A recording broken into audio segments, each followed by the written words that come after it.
If you are planning to travel by air into the United States in 2026, or if you have a journey scheduled in the coming few weeks or months, there is something you genuinely need to understand before you ever step onto that aircraft.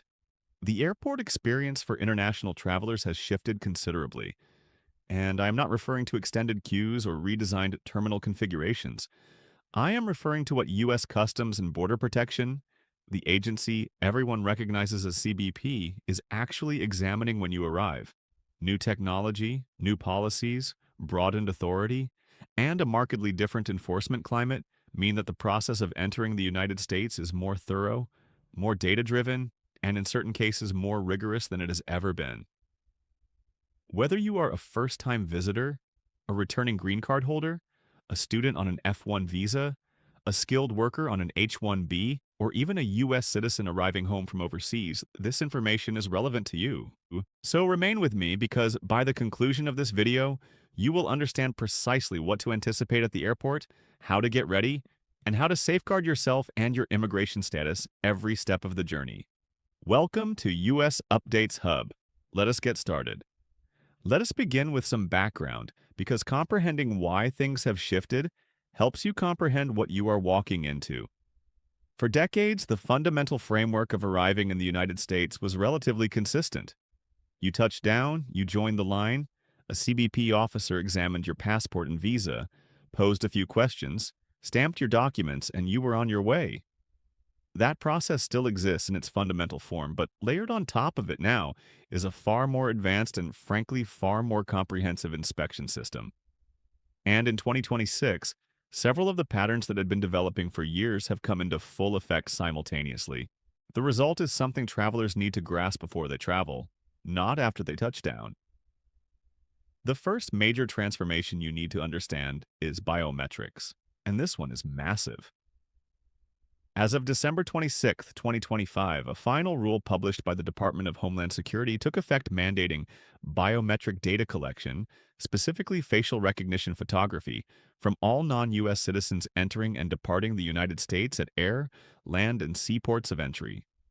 That encompasses green card holders. That encompasses visa holders of every classification. That encompasses visa waiver program travelers who previously might have passed through with minimal friction. This rule issued by DHS and implemented by CBP expands what was already a growing program called the Biometric Entry-Exit System. What this signifies practically is that when you approach a CBP inspection booth or walk through a modern processing lane at an international airport, your face is being scanned and compared in real time against the government's database of passport photos, visa photos, and immigration application images. CBP labels this its Simplified Arrival Program, and the agency characterizes it as a method to rapidly verify identity, detect document fraud, and track visa overstays. For most travelers with straightforward, clean records and properly matched documents, this process occurs almost invisibly and swiftly. But if there is a discrepancy, if your face does not correspond to the photo on file, or if your biometric profile triggers something in a database, that is when things decelerate. Now, here's something significant that U.S. citizens need to understand specifically. You are not obligated to participate in the facial recognition process. U.S. citizens can decline the biometric program and proceed through a manual inspection instead. However, the signage notifying you of that right has not always been prominently displayed, and some travelers have reported being informed incorrectly that they cannot board without submitting to biometrics. If you are a U.S. citizen and you wish to decline, you possess that right. State it clearly and composedly. For non-citizens, the circumstances are different. Participation is effectively mandatory as part of the admissions process, and non-compliance can complicate your entry considerably. Photos of non-citizens are transmitted to DHS's Central Biometric Database, where records can be retained for up to 75 years. That is not a minor detail. It means that every international journey you take to the United States contributes to a long-term biometric record linked to your identity. There is also a development occurring in parallel around social media and digital information. CBP has proposed expanding the ESTA application, the electronic system for travel authorization used by visa waiver program countries, to include social media usernames and prior phone numbers from the preceding 5 years. Those proposed 2026 expansions would incorporate social media usernames and prior phone numbers, a screening measure the government presents as part of its anti-fraud initiative. This is still in the proposal phase as of this recording, but the trajectory is unmistakable. The government is increasingly focused on your digital footprint, not merely your paper documents. If you are traveling on a visa waiver, it is worth monitoring for updates on ESTA requirements directly through the CBP and DHS official websites because what applies today may expand before your next journey. Now let us discuss what actually occurs when you touch down. Upon arrival in the United States, all travelers are generally required to present themselves for inspection at the port of entry's primary arrival location, often described as primary inspection. At primary, CBP officers generally inspect all travelers seeking entry to determine their identity, their citizenship, their eligibility to enter the United States, whether any merchandise in their custody or control is prohibited or subject to duty, and to identify violations of law that CBP enforces or administers.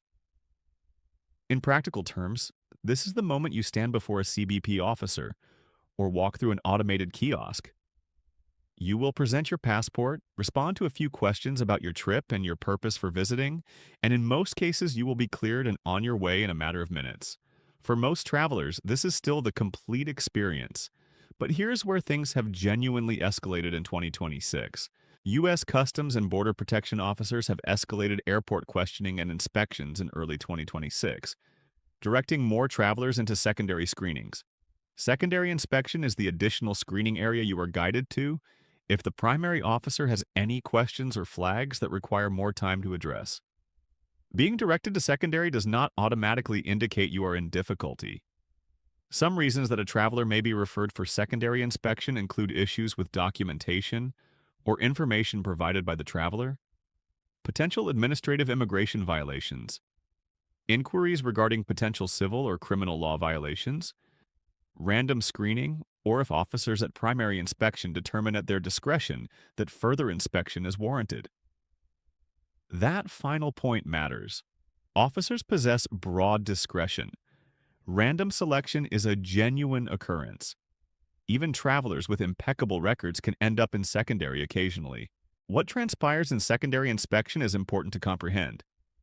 During secondary, CBP officers may pose detailed questions about your travel, your residence, or your history. They can examine your record in government databases, capture your fingerprints, and take your photo. They also possess the authority to search your electronic devices. Sometimes that means simply scrolling through your phone. In more serious situations, they may employ forensic tools. And yes, they can retain your devices for up to 5 days, sometimes longer, if they believe further review is necessary. The device search component is something many travelers are caught off guard by. So let me be very straightforward about it. CBP conducted border searches of the electronic devices of 55,118 travelers in FY 2025, representing approximately 0.47% of secondary inspections and less than 0.01% of all arriving international travelers encountered at ports of entry.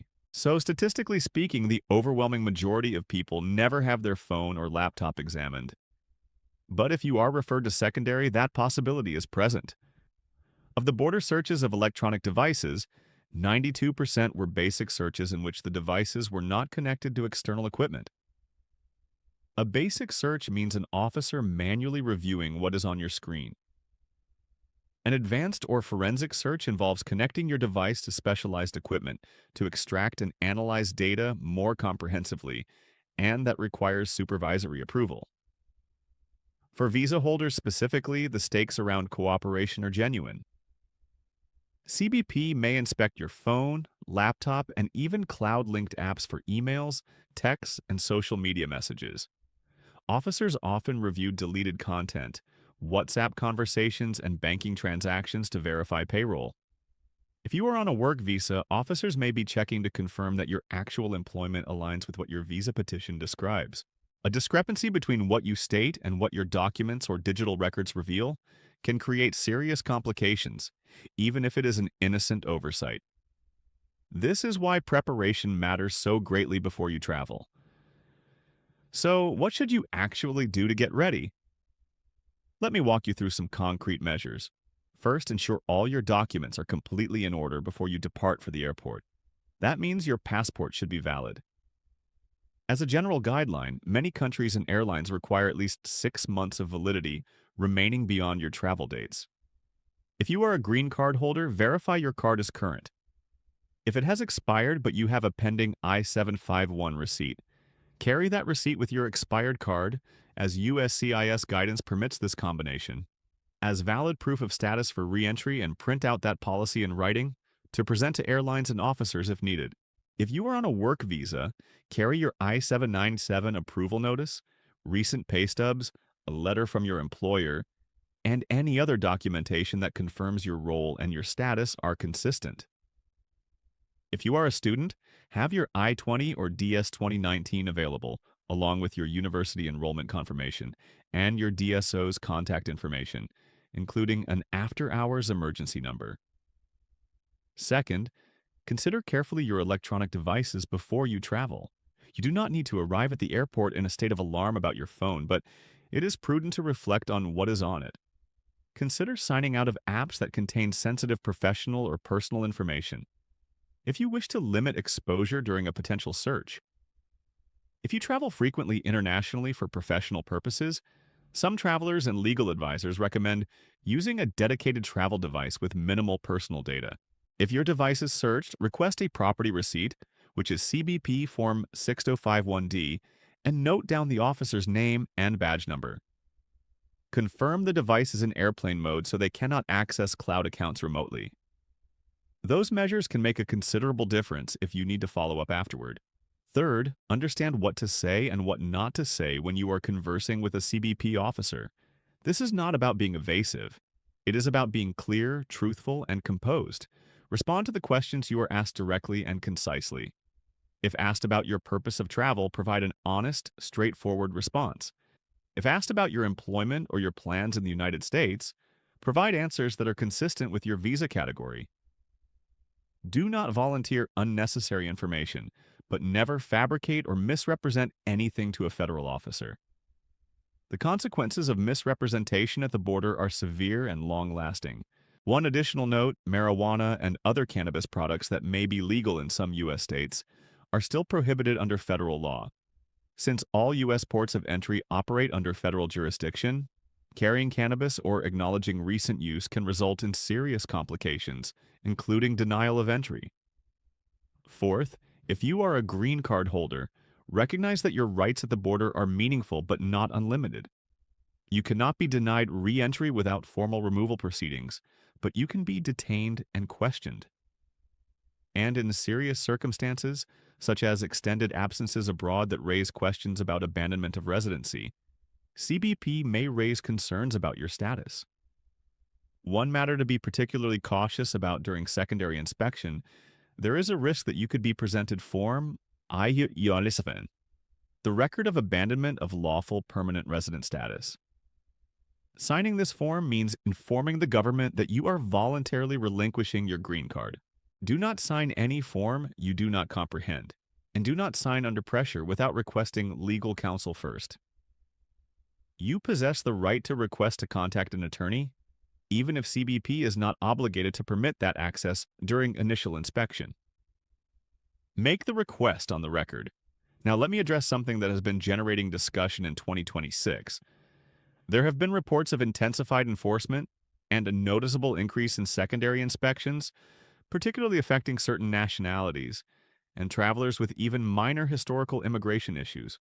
The trend reflects a broader enforcement transition. After executive actions expanded CBP and ICE authority, enabling what officials and advocates characterize as tactics with visa cancellations or green card challenges carried out at the point of entry for suspected violations, including older ones. This is a genuine shift in the enforcement climate, and while it should not cause alarm for the vast majority of travelers who possess clean records and proper documentation, it does mean that preparation is more critical than ever. If you have any prior immigration issues, an old overstay, a past removal, an unresolved administrative matter, consult with a qualified immigration attorney before you travel. The airport is not the venue to be resolving those issues for the first time. There is also something worth understanding for travelers departing from certain international locations. CBP operates pre-clearance facilities at 16 airports around the world in Canada, Ireland, Aruba, Bermuda, the Bahamas, and the United Arab Emirates.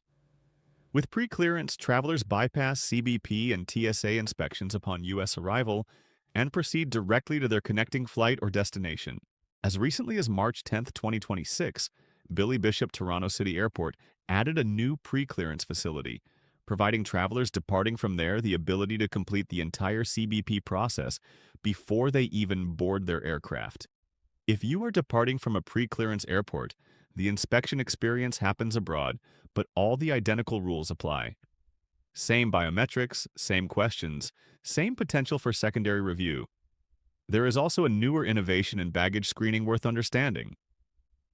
CBP's International Remote Baggage Screening Initiative permits passengers arriving in the U.S. from foreign airports to continue to their connecting flights without the need to recheck their bags unless specifically referred by CBP for further inspection. CBP personnel can now view the identical checked baggage X-ray images captured at the foreign international airport and review them remotely before the aircraft lands. This is actually designed to make connections smoother, but it also means CBP's scrutiny on your luggage begins before you even touch down on U.S. soil.